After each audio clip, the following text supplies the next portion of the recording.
그러나 백성 가운데 또한 거짓 선지자들이 일어났으나니 이와 같이 너희 중에도 거짓 선생들이 있으리라. 그들은 멸망하게 할 이단을 가만히 끌어들여 자기들을 사신 주를 부인하고 임박한 멸망을 스스로 취하는 자들이라. 여럿이 그들이 호색하는 것을 따르리니 이로 말미암아 진리의 도가 비방을 받을 것이요 그들이 탐심으로써 지어낸 말을 가지고 너희로 이득을 삼으니 그들의 심판은 옛적부터 지체하지 아니하며 그들의 멸망은 잠들지 아니하느니라. 하나님이 범죄한 천사들을 용서하지 아니하시고 지옥에 던져 어두운 구덩이에 두어 심판대까지 지키게 하셨으며 옛 세상을 용서하지 아니하시고 오직 의를 전파하는 노아와 그 7 식구를 보존하시고 경건하지 아니한 자들의 세상에 홍수를 내리셨으며 소돔과 고모라 성을 멸망하기로 정하여 죄가 되게 하사 구세에 경건하지 아니할 자들에게 본을 삼으셨으며 무법한 자들의 음란한 행실로 말미암아 고통당하는 의로운 롯을 건지셨으니 이는 이 의인이 그들 중에 거하여 날마다 저 불법한 행실을 보고 들으므로 그 의로운 심령이 상합니다. 주께서 경건한 자는 시험에서 건지실 줄을 아시고 불의한 자는 형벌 아래에 두어 심판날까지 지키시며 특별히 육체를 따라 더러운 정욕 가운데서 행하며 주관하는 일을 멸시하는 자들에게는 형벌할 줄 아시느니라. 이들은 방돌하고 자긍하며 떨지 않고 영광 있는 자들을 비방하거니와 더 큰 힘과 능력을 가진 천사들도 주 앞에서 그들을 거슬러 비방하는 고발을 하지 아니하느니라. 아멘. 거짓 가르침에서 자신을 지키라, 이런 제목으로 하나님의 말씀을 함께 나누겠습니다. 우리가 살고 있는 이 현대는 모든 사람들이 동의하는 절대적인 가치나 표준이 점점 무너지고 있습니다. 지난 주간에 한국에서 2번의 장례가 치러졌습니다. 한 분은 최장수 서울시장을 시장을 지내는 중에 갑작스럽게 죽음을 맞이한, 그 장례를 놓고 서울시장으로 할 수 있느냐 없느냐를 가지고 국론이 2개로 나누어졌던 것을 기억합니다. 또 한 분은 100세로 세상을 떠난 6.25 전쟁으로부터 우리나라를 구했던 전쟁의 영웅이라고 한편에서는 이야기하고, 한편에서는 만주국 단도특설 때에 독립군을 토벌했던 친일파라고 해서 백선엽 장군의 묘지를 현충원에 안장할 수 있느냐 없느냐 하는 것을 가지고 국론이 2개로 나누어진 것을 보았습니다. 과거 같으면 웬만하면 장례 문제에서는 좀 서로가 양보하고 또 용납할 수 있을 것 같은데 전혀 그렇지 않고 두 의견들이 팽팽하게 나누어진 것을 볼 수 있었습니다. 그러니까 보편적인 가치, 인륜이라는 말로 결정되어지던 그런 시대가 지금은 아니라고 하는 것이죠. 이러한 현상은 교회 안에도 그대로 흘러들어옵니다. 그래서 교회 안에도 절대적인 기준과 판단의 근거가 점점 무너지고 있습니다. 이러한 틈새를 치고 들어와서 자기 마음대로 가르치는 사람들이 생겨나기 시작했고, 또 자기가 믿고 싶은 대로 믿는 사람들이 늘어나고 있습니다. 그러므로 오늘 이 시대는 영적인 분별력이 그 어느 때보다도 필요한 시기라고 말할 수 있습니다. 제가 생각할 때에 성경 중에 오늘 우리가 읽은 베드로후서 2장이 저는 가장 무서운 장이다, 그렇게 생각합니다. 왜냐하면 멸망과 심판에 대하여 아주 강하게 말하고 있기 때문입니다. 1절에도 보면 멸망 두 번 나오고, 3절에도 보면 멸망이라는 단어와 심판이라는 단어가 나오고, 4절에도 심판, 5절에도 홍수, 6절에도 멸망, 9절에도 심판, 10절에도 형벌, 12절에 멸망 두 번, 14절에 저주의 자식, 19절에도 멸망이라는 단어가 연속해서 나옵니다. 이것은 확실하게 하나님의 심판이 있음을 강조하고 있는 내용입니다. 지금 베드로는 자신이 이 세상을 떠날 때가 가까이 왔다는 것을 잘 알고 있습니다. 그래서 남아있는 성도들을 생각하며 심판에 대하여 우리가 잘 대비해야 한다, 그렇게 말하고 있는 것이죠. 성경은 그리스도인으로서 우리가 이 세상에 살아가는 것을 가르쳐서 영적인 전투라고 표현을 했습니다. 한편은 하나님과 하나님의 군대이고, 다른 한편은 사단과 사단의 군대입니다. 그래서 하나님의 군대와 사단의 군대가 싸우는 전쟁터가 이 세상이다 라고 표현을 하죠. 그런데 사실 안타까운 것은 악원과 적을 잘 구분하지 못하고 같은 편끼리 싸우는 일들이 얼마나 많은지 모릅니다. 교회 안에서 교인과 교인들끼리 서로 싸움으로 수많은 에너지를 낭비하는 일들이 얼마나 많은지 모릅니다. 이것 또한 사단의 이간질 계책에 썩는 것이죠. 오늘 본문에서는 거짓 선지자와 거짓 선생들이 교회 안에 들어와서 우리를 잘못된 가르침으로 유혹하는 것이 현실이다라고 밝히고 있습니다.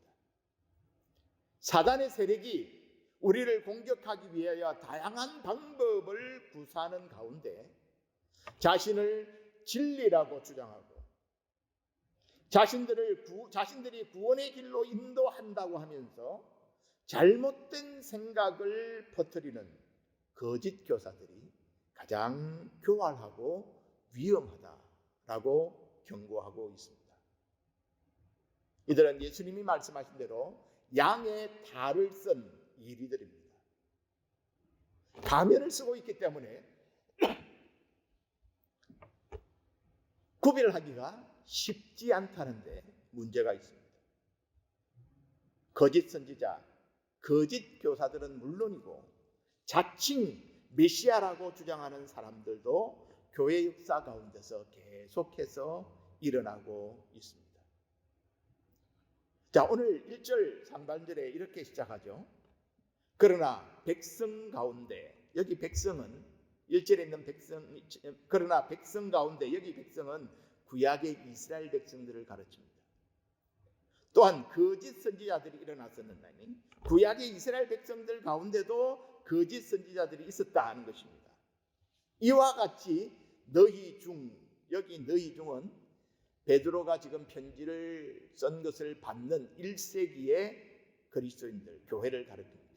너희 중에도 거짓 선생들이 있으리라 라고 말씀합니다. 사도 요한도 요한일서 4장 1절에 보면 이렇게 말씀했습니다. 사랑하는 자들아, 영을 다 믿지 말고 오직 영들이 하나님께 속하였나 분별하라. 많은 거짓 선지자가 세상에 나왔습니다. 그렇게 말합니다. 그러니까 지금 이 성경이 기록될 당시 1세기 때만 해도 수많은 거짓 선지자들이 이미 세상에 있었다는 것입니다. 그렇다면 지금은 어떨까요? 오늘도 역시 마찬가지입니다. 어느 시대이든 진실과 거짓을 구별하는 방법을 명확하게 우리가 알지 못하면 미혹에 넘어갈 수 있는 시대를 살고 있습니다. 그렇다면 우리가 참과 거짓을 어떻게 구별할 수 있을까요? 무엇이 참인지 무엇이 거짓인지를 어떻게 구별하느냐, 이 중요하겠죠. 참과 거짓을 구별하는 데 있어서 우리가 잘못된 방법들이 있습니다. 이게 유명한 설교자인 마틴 로이드 존스가 참과 거짓을 구별하는 방법을 3가지 설명을 했습니다. 하나는 그 가르침이 새롭고 현대적이라고 해서 그 가르침이 진리다고 생각하는 것은 위험하다, 그렇게 말했습니다. 야, 전혀 들어보지 못한 가르침이네, 야, 신선하다, 그렇다고 해서 옳다고 말할 수 없다는 것입니다. 두 번째는 그 가르침이 사람들로부터 인기를 끌면 틀림없이 옳을 것이라는 생각은 위험합니다. 오히려 거짓된 가르침들이 사람들의 호기심과 본성을 자극하기에 사람들의 인기를 끌기가 쉽습니다. 우리 한국 역사에도 90년대 다미선교회, 또 세월호 사건을 일으키는 구원파, 오늘날 한국 사회를 어지럽게 하고 있는 신천지, 이들을 따르는 무리들이 적지 않습니다. 다 어리석고 못 배운 사람들이냐? 그렇지 않습니다. 그 가운데는, 그 신자들 가운데는 유능한 학자들도 있고 인기 있는 사람들도 있고 대학생들도 많습니다. 왜 이들이 이런 어리석은 길을 따를까요? 영적으로 미혹하는 세력들이 있기 때문입니다. 이들에 보면 여럿이 그들의 호색하는 것을 따르게, 많은 사람들이 따른다고 해서, 인기가 있다고 해서 옳은 것이 아니라는 것입니다. 숫자가 많다고, 사람들이 좋아한다고, 인기를 끈다고 그것이 진리가 될 수 없습니다. 세 번째는 참으로 말씀드리기 민망하지만 교회에서 목사가 혹은 목사의 스승이라고 말하는 신학교의 교수가 가르친다고 해서 그것이 진리라는 보장이 없습니다. 여러분, 거짓 선지자들, 거짓 교사들이 어디에 있습니까? 믿지 않는 사람들 가운데도 있겠죠. 세상 가운데도 있겠죠. 학교에도 있을 수 있습니다. 그런데 가장 위험한 곳은 어디입니까? 여기 1절에 보면 너희 중에 거짓 교사들이 있으리라, 그렇게 말합니다. 교회 안에 성도들 가운데, 성도들을 가르치는 사람들 가운데 거짓 교사들이 있다는 것입니다. 그러므로 하나님의 백성들은 모든 말씀을 가르치는 자들을 다 믿어서는 안 됩니다. 참 말씀드리기 민망하죠. 설교하는 목사가 설교하는 사람들 다 믿으면 안 된다, 이런 말을 해야만 하는 상황입니다. 우리가 그래서 무조건 덮어놓고 아멘 아멘 하면 안 된다는 말입니다. 사도행전 20장에 바울이 에베소 교회의 장로들을 불러서 그의 마지막 교회를 부탁하는 장면이 나옵니다. 자, 사도행전 20장 29절을 다 찾겠습니다. 사도행전 20장 29절입니다. 29절을 같이 읽겠습니다. 시작. 내가 떠난 후에 사나운 이리가 여러분들에게 들어와서 그 양떼를 아끼지 아니하며. 자, 내가 떠난 후에, 바울이 지금 이 에베소 교회를 지금 목회하고 3년 동안 돌보다가 이제 그가 떠나가야 될 때가 돼서 그 에베소 교회를 장로들에게 부탁하면서 하는 말입니다.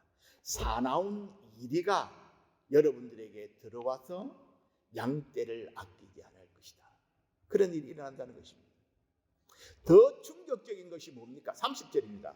30절 시작. 또한 여러분 중에서도 제자들을 끌어 자기를 따르게 하려고 어그러진 말을 하는 사람들이 일어날 줄을 내가 아노라. 밖에서 살아온 이들이 들어오는 것뿐 아니라 어디에도? 여러분 중에도. 지금 바울이 에베소 교회 장로들, 에베소 교회 지도자들을 불러가지고 그들에게 권면을 하는 가운데 있는데, 그 권면하면서 여러분 중에도 자기의 욕심 때문에 자기 편을 만들기 위해서 잘못된 가르침을 해서 사람들을 미혹할 사람들이 일어날지도 모른다. 그 이야기를 지금 하는 것입니다. 31절에 그러므로 여러분이 일깨어 이런 무슨 말입니까? 깨어 있으라는 말입니다. 내가 3년이나 밤낮 쉬지 않고 눈물로 각 사람을 훈계하던 것을 기억하라. 3년 동안 내가 너희들에게 전했던 하나님의 말씀, 그것들을 잊지 말고 기억해라. 그 말씀을 가지고 잘못된 사나운 이리들이나 여러분 중에서 잘못된 말을 전하는 사람들이 있을 때 옳고 그름을 분별할 수 있도록 깨어 있으라. 그렇게 말합니다. 그래서 32절에 시작. 지금 내가 여러분을 주와 및 그 은혜의 말씀에 부탁하노니 그 말씀이 여러분을 능히 든든히 세우사 거룩하게 하심을 입은 모든 자 가운데 기업이 있게 하시리라. 주와 그 은혜의 말씀에 부탁한다. 그 말입니다. 여러분에게 부탁합니다. 여러분들은 예수를 믿을 때, 교회 생활을 하실 때 베레아 사람들처럼 믿으시기를 권면합니다. 베레아 사람들이 어떻게 믿었습니까? 사도행전 17장 11절에 보면 베레아에 있는 사람들은 데살로니가에 있는 사람들보다 더 너그러워서 간절한 마음으로 말씀을 받고, 말씀을 받을 때 간절한 마음으로 말씀을 받습니다. 받고 이것이 그러한가 하여 날마다 성경을 상고했다고 말합니다. 말씀을 받을 때 말씀을 정말 간절한 마음으로, 사모하는 마음으로 받습니다. 받아야 됩니다. 그게 중요한 자세이죠. 그런데 그 말씀을 받고 정말 이 말씀이 하나님의 말씀이 맞는가를 성경을 통해서 늘 확인하고, 성경을 통해서 그것을 살폈다는 것이죠. 여러분, 제가 늘 말씀드리는 것처럼 덮어놓고 믿으면 안 되고, 그 가르침이 바른가를 우리는 언제나 살펴야 합니다. 참인지 거짓인지를 우리가 무엇으로 구별해야 합니까? 그것을 성경으로 확인해야 합니다. 성경이 기준입니다. 성경이 잣대입니다. 그렇다면 교회 안에 들어온 거짓 교사들의 특징은 어떤 것일까요?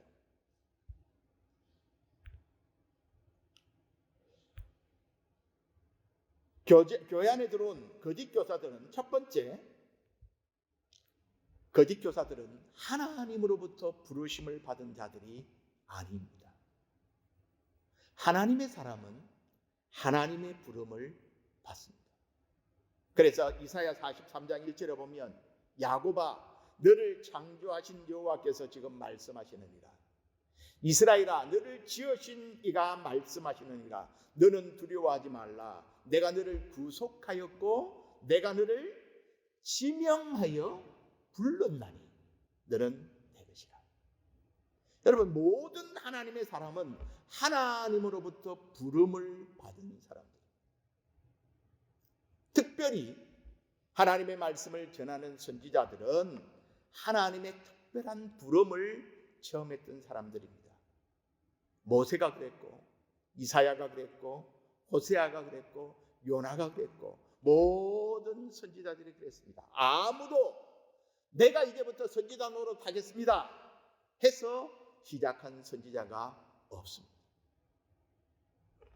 목사도 마찬가지입니다. 하나님의 부르심을 받은 사람들이 목사가 되는 것이죠. 그래서 우리는 목사의 부르심을 확인할 때 내적인 소명, 외적인 소명 이것을 반드시 확인하게 되어 있습니다. 하지만 거짓 교사들은 자신의 유익과 욕심을 따라 스스로 교사가 된 자들이기에 그가 가르치는 것과 그가 약속하는 것 모두가 다 거짓입니다. 좀 더 정확하게 말하면 진짜 속에 거짓을 끼워 섞어서 가르칩니다.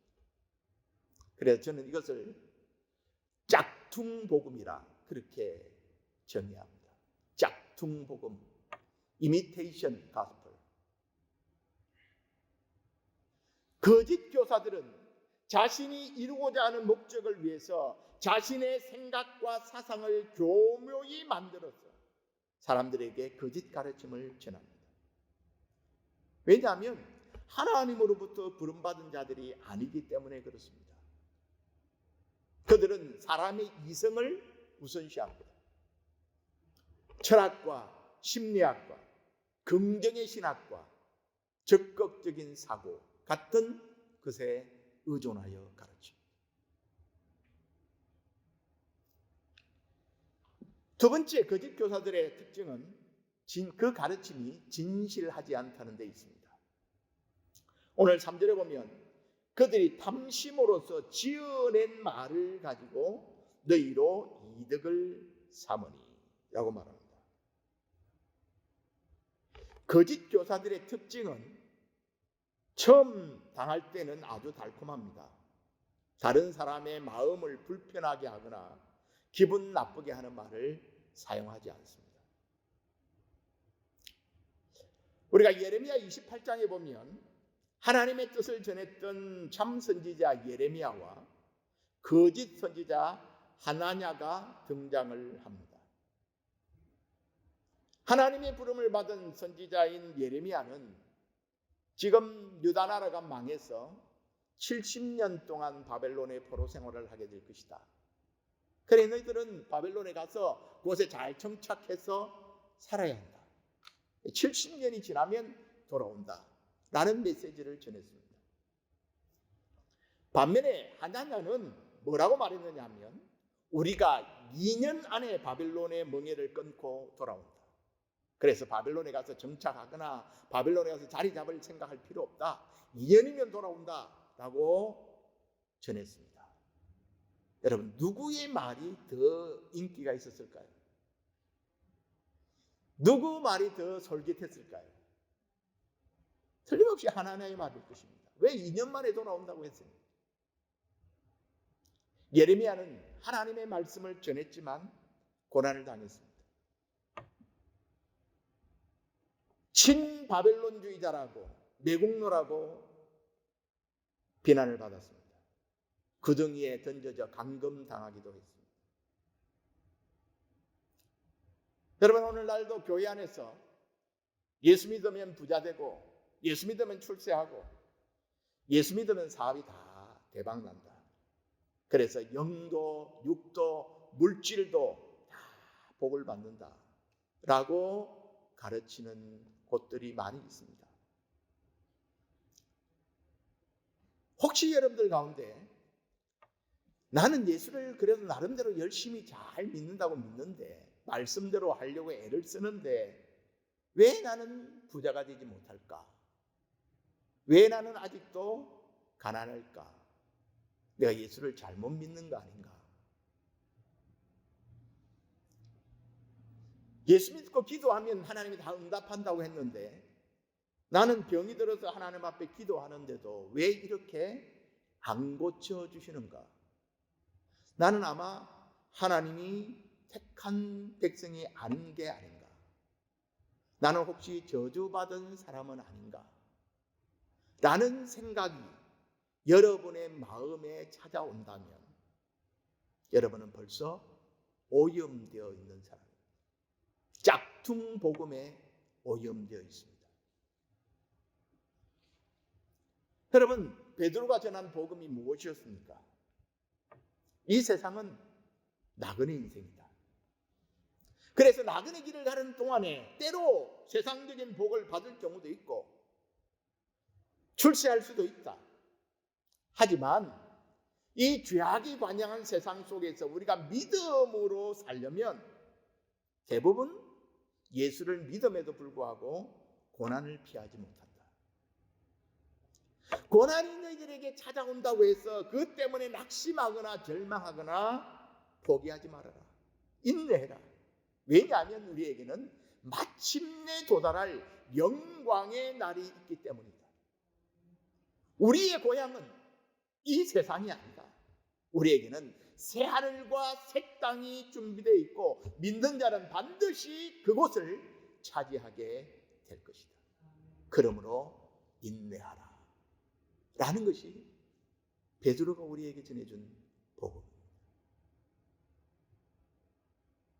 거짓 교사들은 십자가의 고난, 속죄의 피, 죄를 지적하고 회개하라고 하는 그런 메시지를 잘 전하지 않습니다.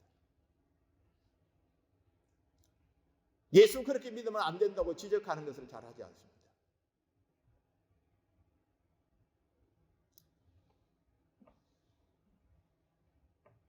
그런 의미에서 저는 어쩌면 내가 거짓 교사에게 속할 수도 있겠다 그런 생각이 들 때가 있어요. 그런 식으로 신앙생활하고 그런 식으로 예수 믿으면 안 됩니다. 이런 소리를 사실 강력하게 잘 못합니다.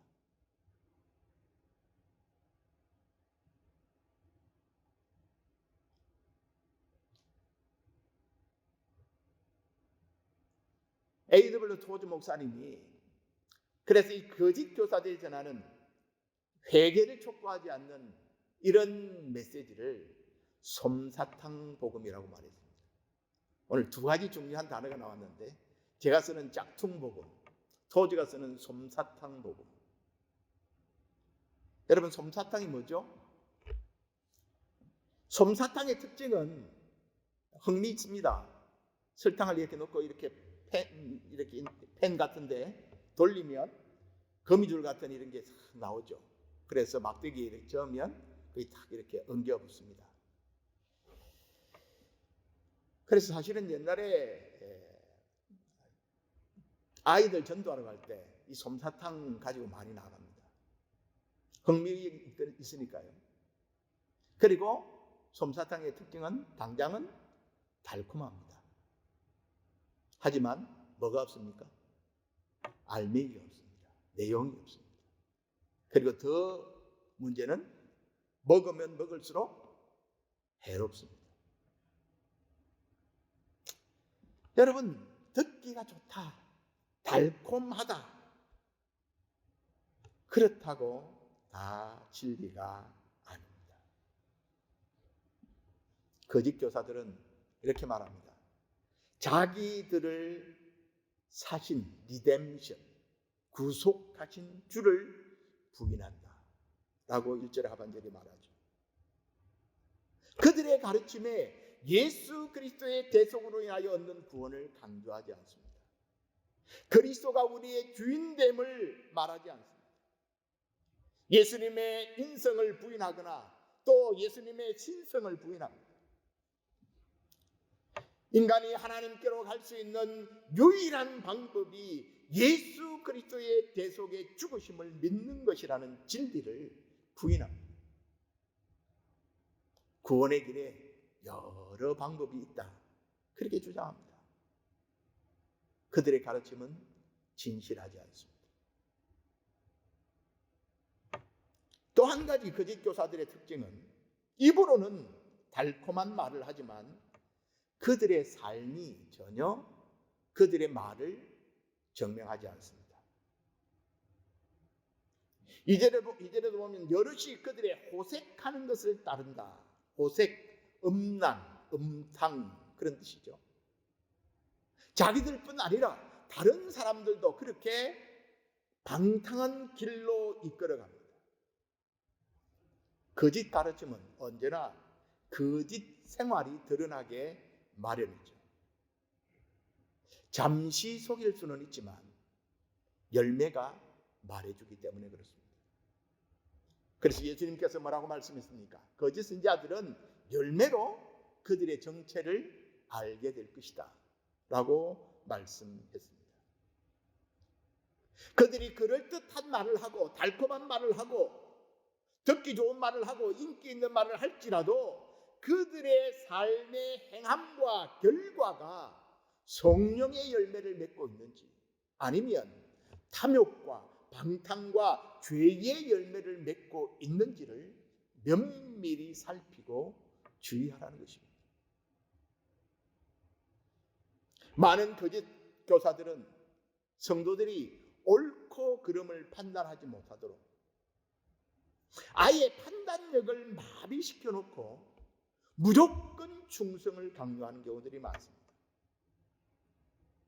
그래서 사람들이 무조건 자기의 말에 무조건 아멘 아멘 하게 만들어 놓고 결국은 자기의 탐욕을 채우는 악한 일을 하는 자들이 거짓 교사들입니다. 성경은 경고합니다. 주님이 다시 오실 때가 가까우면 가까울수록 성도와 세상 사람들을 유혹하는 거짓 선지자들과 거짓 교사들의 활동이 훨씬 더 심해질 것이라고 말입니다. 그러므로 여러분, 우리는 참과 거짓을 분별할 수 있어야 합니다. 사랑하는 여러분, 여러분은 무엇을 옳고 그름의 판단 기준으로 삼고 있습니까? 무엇을 근거로 해서 예, 아니요를 결정하십니까?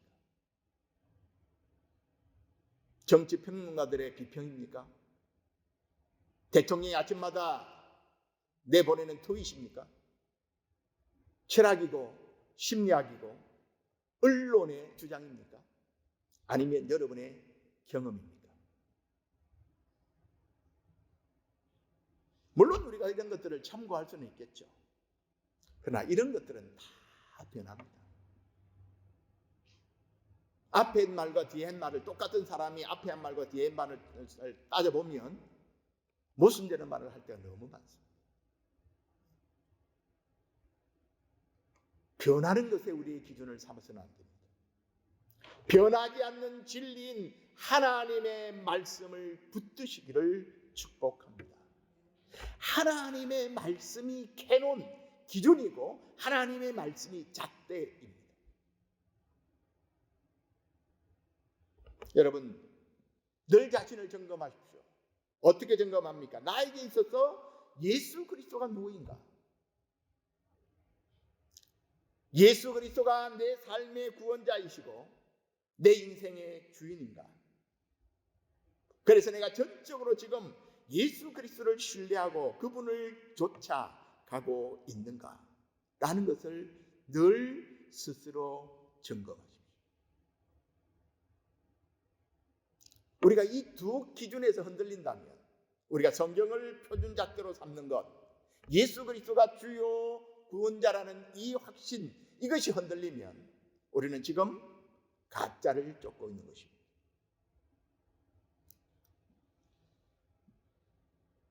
거짓 교사들의 종말은 물론 그들을 따라 잘못된 선택을 하는 자들에게는 심판이 따릅니다. 오늘 베드로는 그 역사적인 증거를 대고 있죠. 세 가지 증거를 여기서 대고 있습니다. 4절에 보면 범죄한 천사들입니다. 범죄한 천사들이 지옥에 던져 심판대까지 가두어 두신다고 말합니다. 여러분, 천사들도 죄를 범하면 심판을 피하지 못한다. 그것을 말해주고 있죠. 5절에는 노아 홍수를 예를 들어 말하고 있습니다. 홍수 이전의 세상에 대한 묘사가 창세기 6장 5절에서 7절에 보면 이렇게 묘사되어 있습니다. 여호와께서 사람의 죄악이 세상에 가득함과 그의 마음으로 생각하는 모든 계획이 항상 악할 뿐임을 보시고 땅 위에 사람 지으셨음을 한탄하사 마음에 근심하시고 이르시되 내가 창조한 그들을 내가 지면에서 썰어버리리라. 왜 세상이 이 지경이 되었을까요? 그것은 당시의 사람들이 하나님의 가르침을 무시하고 하나님께 등을 돌렸기 때문입니다.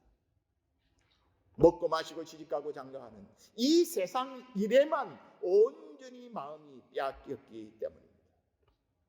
하나님은 하나님을 대적하는 경건하지 아니하는 자들을 홍수로 심판하셨습니다. 세 번째 증거는 6절입니다. 소돔과 고모라의 성을 멸망하기로 정하여 죄가 되게 하사 구세 경건하지 아니할 자들에게 본을 삼으셨다라고 말합니다. 소돔 고모라 이야기 우리 창세기 18장 19절에 잘 나타나 있습니다. 그 도시의 도덕적인 오염과 부패함을 잘 지적하고 있습니다. 왜 그렇게 되었습니까? 그들이 하나님을 저버렸기 때문입니다. 하나님의 법을 떠나서 자신의 욕망과 육체의 본성을 따라 살았기 때문입니다. 여러분, 이스라엘 역사에서 도덕적으로 타락한 시기를 찾아보십시오. 그들이 하나님을 멀리하고 하나님의 가르침에서 멀어졌을 때 그들은 언제나 타락을 경험할 수밖에 없었습니다.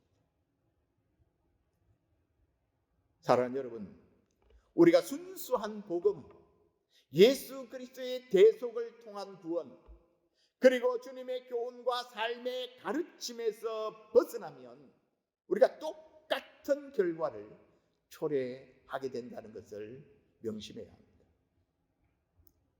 거짓 교훈을 따르는 자들은 멸망을 피하지 못합니다. 여러분, 하나님의 심판을 가볍게 여기지 말라고 베드로가 경고하고 있습니다. 멸망이 그냥 협박하기 위한 공갈이 아니라는 것입니다. 하나님을 대적하고 복음을 왜곡시키고 사람들을 미혹하여 악에 빠지게 하는 거짓 교사들을 하나님은 반드시 심판하십니다. 그들은 멸망을 피하지 못합니다. 그래서 9절에도 보면 주께서 경건한 자는 시험에서 건지실 줄 아시고 불의한 자는 형벌 가운데 두어 심판날까지 지키신다 라고 말했죠. 불의한 자들은 하나님의 심판을 피하지 못합니다. 그러나 여러분, 심판 가운데도 우리가 잊지 말아야 할 사실은 하나님은 멸망시키는 것이 목적이 아니라 구원을 목적으로 한다는 사실입니다. 베드로후서 3장 9절에도 보면 주님이 늦게 오신다고 말을 하는데 주님이 오시는 것이 더딘 것이 아니라 하나님이 오래 참으사 아무도 멸망하지 아니하고 다 회개하게 이르기를 원하기 때문에 지금 기회를 주는 것이다. 그렇게 말하고 있습니다. 하나님은 노아 시대의 심판에서도 오직 의를 전파하는 노아와 그 7 식구를 어떻게 했다고요? 보존하셨다고 말합니다. 소돔 고모라의 멸망에서도 무법한 자들의 음란한 행실로 말미암아 고통당하는 의로운 롯을 건지셨다라고 말합니다. 심판 가운데도 건지실 자를 구원하십니다. 우리는 여기에 주목해야 합니다. 하나님은 멸망시키는 것이 목적이 아닙니다. 물론 끝까지 복음을 거부하고 거짓된 삶을 살아가는 자에게는 멸망을 피하지 못하지만 아무리 그 시대가 악한 시대일지라도 그 시대 가운데 하나님을 믿고 믿음을 지킨 자들은 하나님이 끝까지 그들을 건지시고 구원하십니다. 이것이 하나님의 약속입니다. 노아 시대 인구가 얼마나 되는지 잘 모릅니다. 하지만 그 가운데 구원받은 사람은 기록되어 있습니다. 단지 8명입니다.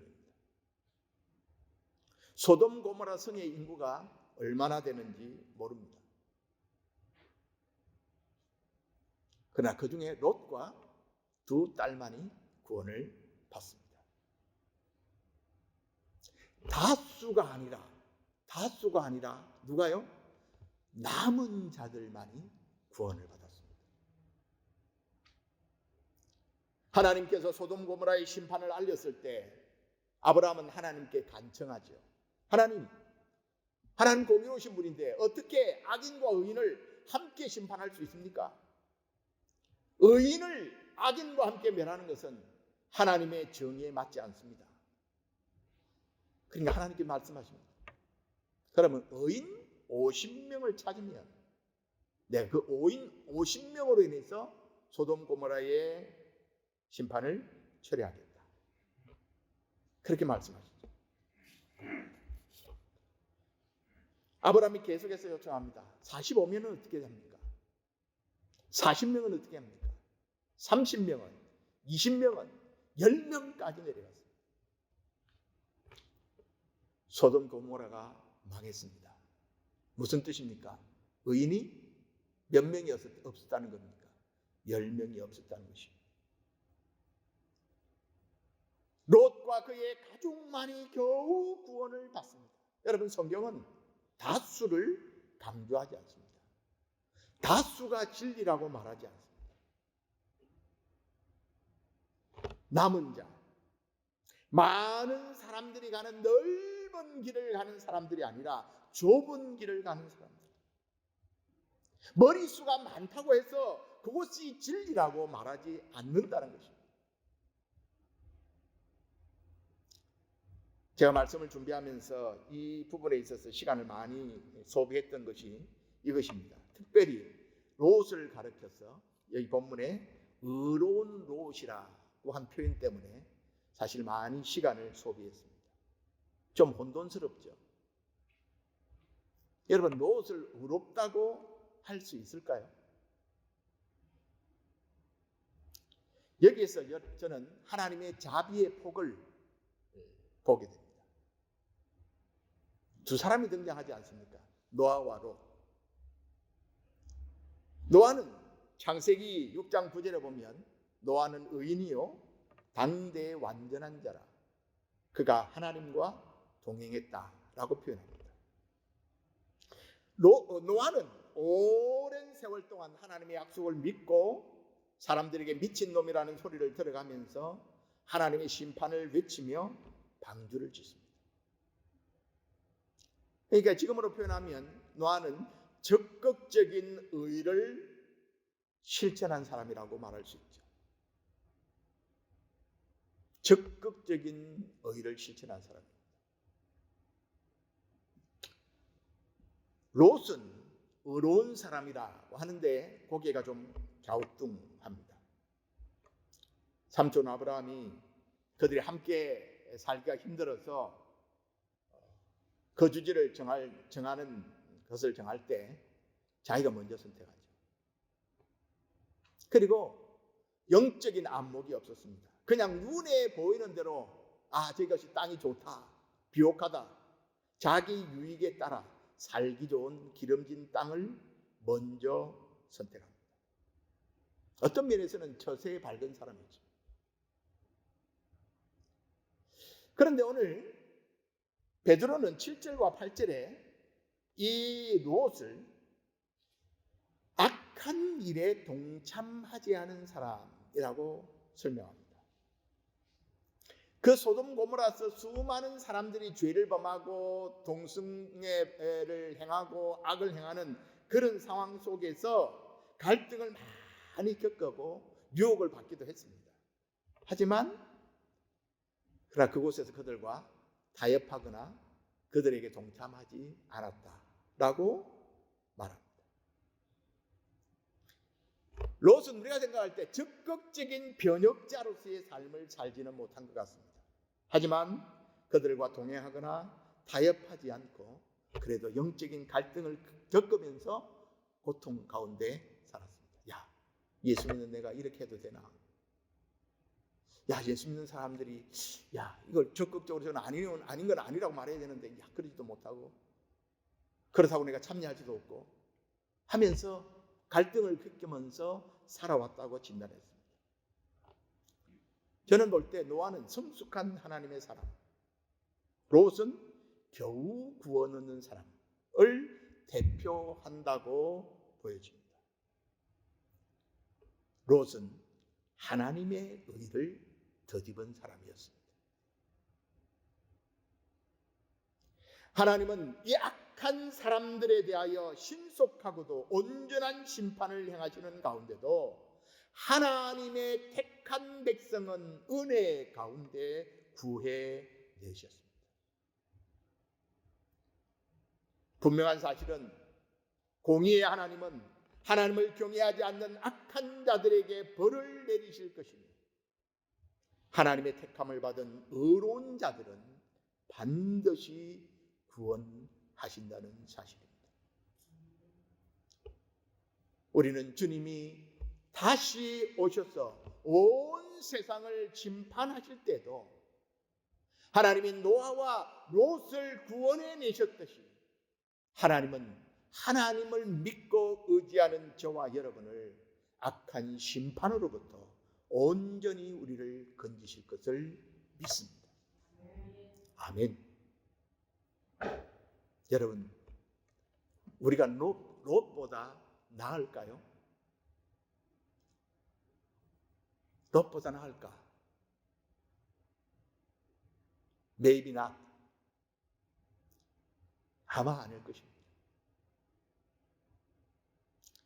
여러분, 우리는 우리 가운데 누구도 우리 스스로의 노력과 공로로 구원받을 만한 인생을 살지 못합니다. 하나님의 의를 덧입어야 합니다. 예수 그리스도가 그래서 우리에게 필요한 것입니다. 예수 그리스도가 우리를 죄 가운데 우리를 사주셨기 때문에 우리는 의로운 자가 된 것이죠. 그리고 하나님으로부터 의롭다고 인정을 받은 하나님의 백성들은 노아처럼 적극적인 의를 실천하는 세상을 변혁시키는 변혁자로서의 삶을 살아가야 합니다. 그래서 예수님은 너희는 세상의 소금이요 빛이라고 말했지 않습니까? 소금이 그 맛을 잃으면 길에 버려져 사람들에게 짓밟힌다고 말하고 있습니다. 세상 가운데 짓밟리지 않도록, 교회가 세상 가운데 욕먹고 조롱당하지 않도록 우리는 적극적인 의의 실천자로서의 삶을 살기를 힘써야 합니다. 다수가 진리가 아닙니다. 다수가 가는 길이 옳은 길이 아닙니다. 하나님의 심판 중에도 건지실 자를 건지십니다. 예수 그리스도를 믿음으로 얻는 구원의 진리를 붙들고 살아가는 자들을 하나님은 심판 가운데 구원해 내십니다. 사랑하는 여러분, 세상의 지식과 정보로는 옳고 그름을 판단할 수 없습니다. 참과 진리는 하나님의 말씀에 비추어 평가되고 판단해야만 합니다.